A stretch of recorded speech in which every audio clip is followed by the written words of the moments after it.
একটা মেয়ে আর একটা মেয়ের বন্ধু কখনো হতে পারে না। বন্ধু যদি বানাতেই হয় তাহলে একটা মেয়ের উচিত একটা ছেলেকে বন্ধু বানানোর, আর একটা ছেলের উচিত একটা ছেলেকেই বন্ধু বানানো। কারণ মেয়েরা হচ্ছে মেয়েদের পরম শত্রু। সে আপনার নিজের মায়ের পেটের বোন হোক, বা আপনার ছোটোবেলার বান্ধবী হোক, বা আপনার চেনা জানা আত্মীয় স্বজন যেই হোক না কেন, মেয়ে মানেই আর একটা মেয়ের চরম শত্রু। আপনার নামে, আপনারই সম্পর্কে, আপনারই পিছনে এমন এমন কথাবার্তা বলবে যে কথাবার্তা আপনি সহ্যটুকুও করতে পারবেন না। অথচ সে কিন্তু জানে যে আপনি এই কাজটি করতে পারেন না, বা আপনি কিভাবে সাকসেস হয়েছেন।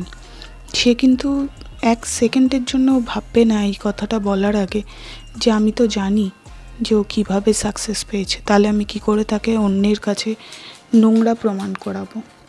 অন্যের কাছে নোংরা প্রমাণ করে, ছোট করে, নিজেকে বড় করে তোলার এই মহিমাটা মেয়েদের মধ্যে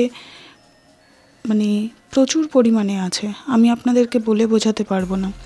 আমি জানি না এরকম অনেক মেয়েরাই আছে যারা হয়তো এইটা সম্মুখীন হয়েছেন। কারণ অফিসেও যদি আপনি অনেক বেশি তাড়াতাড়ি প্রমোশন পেয়ে যান, তাহলে আপনি বসের সাথে সেক্স করেছেন। যদি আপনি সোশ্যাল মিডিয়ায় অনেক তাড়াতাড়ি আপনি যদি সাকসেস পেয়ে যান, তাহলে আপনি আপনার শরীর দেখিয়েছেন। আর যদি আপনি বিজনেসে খুব ভালো আপনি গ্রোথ পেয়ে যান, গ্রো করতে থাকেন, তখন আপনি কারোর না কারোর মেরেই করেছেন। কেউ এটা স্বীকার করতে পারে না যে আপনি নিজে ক্ষমতায়, নিজে খেটে এই জায়গায় আজকে পৌঁছেছেন।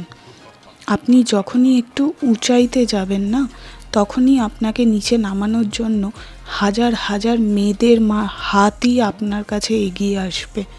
সেটা আপনার নিজের বোন হতে পারে, আপনার নিজের বান্ধবী হতে পারে, আপনার শাশুড়ি, আপনার মা, আপনার পরিবার, সে যেই হোক না কেন। তবে ঘুরে ফিরে দেখবেন ব্যক্তিটা কিন্তু মেয়েই হয়।